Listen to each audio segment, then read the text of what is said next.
Hello दोस्तों, नमस्कार। मैं संजय गुप्ता। आज हम डिस्कस करने वाले हैं वर्कमैन कंपनसेशन रिजर्व के बारे में।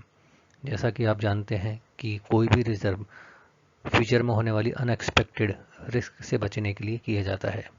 अगर फ्यूचर में कोई अनहोनी या दुर्घटना हो जाती है तो उस रिजर्व अमाउंट के बेसिस पर हम उस घटना को कम कर सकते हैं या उसका जो लॉस हुआ है उस लॉस को हम कंपनसेट कर सकते हैं।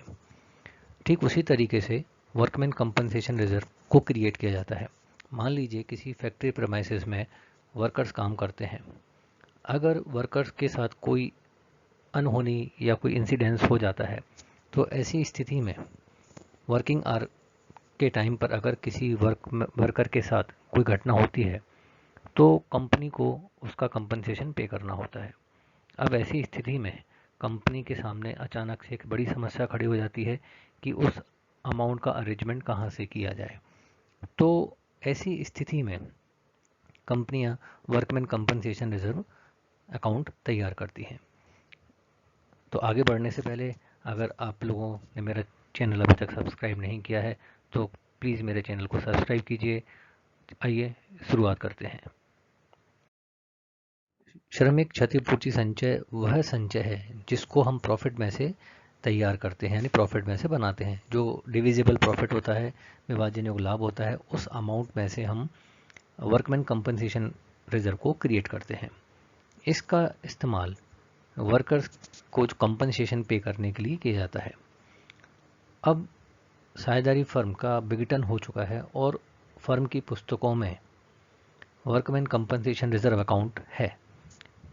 तो ऐसी स्थिति में इसका क्या लेखा किया जाएगा, आइए मैं आपको बताता हूँ। कंडीशन 1, अगर वर्कमैन कंपनसेशन रिजर्व के अगेंस्ट किसी भी तरह की कोई लाइबिलिटी नहीं है। मान लीजिए फर्म ने कर्मचारी क्षतिपूर्ति संचय कोष बनाया है, लेकिन फर्म के विघटन के समय फर्म में कर्मचारियों से संबंधित किसी भी प्रकार का कोई दायित्व नहीं था। तो ऐसी स्थिति में इस संचय खाते को सभी साझेदारों में उनके लाभ हानि अनुपात में वितरित कर दिया जाता है, जिसके लिए एक प्रविष्टि बनाई जाती है। वह प्रविष्टि है workman compensation reserve account debit to partner capital account. इस रिजर्व अकाउंट को सभी साझेदारों में उनके लाभ हानि अनुपात में बांट दिया जाएगा, अर्थात उनके कैपिटल अकाउंट में इस अमाउंट को क्रेडिट कर दिया जाएगा। कंडीशन 2, अगर वर्कमैन से रिलेटेड अगर कोई लाइबिलिटी है, यानी कर्मचारियों को किसी तरह की कोई दायित्व का भुगतान करना है, लेकिन इस दायित्व की राशि वर्कमैन कंपनसेशन रिजर्व के अमाउंट से कम है, तो ऐसी स्थिति में जितना लाइबिलिटी का अमाउंट है उतना लाइबिलिटी का अमाउंट हमें रियलाइजेशन अकाउंट में ट्रांसफ़र करना होगा और बचा हुआ अमाउंट पार्टनरों को उनके कैपिटल अकाउंट में बांट दिया जाएगा उनके लाभ हानि अनुपात में।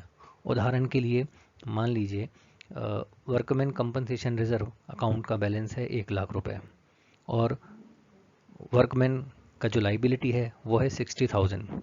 तो हम यहाँ पर 60,000 रुपीज़ को रियलाइजेशन अकाउंट में ट्रांसफ़र कर देंगे, यानी वर्कमैन कंपनसेशन रिजर्व अकाउंट का जो अकाउंट है उसका 60,000 हमें रियलाइजेशन अकाउंट में ट्रांसफ़र करना पड़ेगा और बचा हुआ 40,000 रुपये, इस अकाउंट का जो 40,000 रुपये बचा हुआ है उसे पार्टनरों में उनके कैपिटल अकाउंट में क्रेडिट कर दिया जाएगा उनके रेशो में। तो देखते हैं उनकी इस कंडीशन में क्या हमें जर्नल एंट्री पास करनी होगी। तो देखिए हमें यहाँ पर पहली एंट्री बनानी होगी workman compensation reserve account debit to partner capital account to realisation account. Workman compensation reserve account, यहाँ पर हमें उस अकाउंट का पूरा अमाउंट लिखना होगा। टू रियलाइजेशन अकाउंट में हमें वो अमाउंट लिखना है जो लाइबिलिटी के इक्वल है और बचा हुआ अमाउंट हमें पार्टनर्स कैपिटल अकाउंट में ट्रांसफ़र करना होगा उनके रेशो में। अब यहाँ पर हमें एक एंट्री और बनानी होगी और वह एंट्री है कि जो लाइबिलिटी है उस लाइबिलिटी का पेमेंट हमें रियलाइजेशन अकाउंट में करना होगा डेबिट साइड में उस लाइबिलिटी के अमाउंट के बराबर। थर्ड कंडीशन देखते हैं, अगर कर्मचारी को जो दायित्व है यानी जो लाइबिलिटी है वो liability workman compensation reserve account से ज़्यादा है।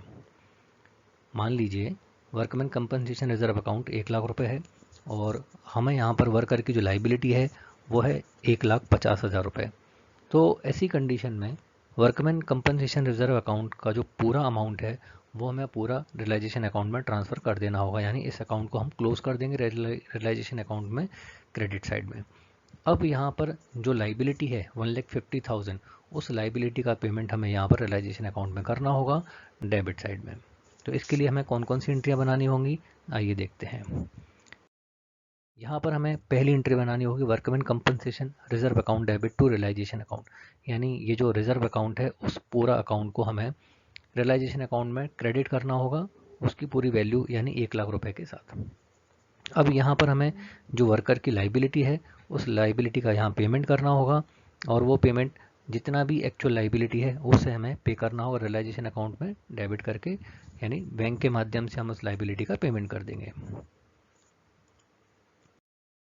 कंडीशन 4, अगर वर्कमैन कंपनसेशन का अमाउंट लाइबिलिटी के अमाउंट के बराबर है, यानी वर्कमैन कंपनसेशन रिजर्व अकाउंट का बैलेंस और वर्कर को लाइबिलिटी को जो पेमेंट करना है उसका बैलेंस, उसका अमाउंट दोनों आपस में इक्वल है, तो ऐसी कंडीशन में वर्कमैन कंपनसेशन रिजर्व अकाउंट का पूरा अमाउंट रियलाइजेशन अकाउंट में हमें ट्रांसफ़र करना होगा और जो एक्चुअल लाइबिलिटी है उसका हमें पेमेंट करना होगा। तो इस कंडीशन में हमें कौन सी एंट्रियाँ बनानी होंगी, ये देखते हैं। सबसे पहले हम यहाँ पर एंट्री बनाएंगे workman compensation reserve account debit to realisation account, यानी जो वर्कमैन कंपनसेशन रिजर्व है उसे हमें रियलाइजेशन अकाउंट में ट्रांसफ़र करना होगा, क्रेडिट करना होगा। तो यहाँ पर workman compensation reserve account close हो जाएगा। अब यहाँ पर जो एक्चुअल लाइबिलिटी है उस लाइबिलिटी का पेमेंट रियलाइजेशन अकाउंट में हमें करना होगा डेबिट में टू बैंक के माध्यम से। तो इस तरह से वर्कमैन कंपनसेशन रिजर्व अकाउंट का ट्रीटमेंट किया जाता है। उम्मीद करता हूँ आपको वर्कमैन कंपनसेशन रिजर्व के बारे में जो भी आपकी क्वेरीज होंगी, डाउट्स होंगे, वो क्लियर हो गए होंगे।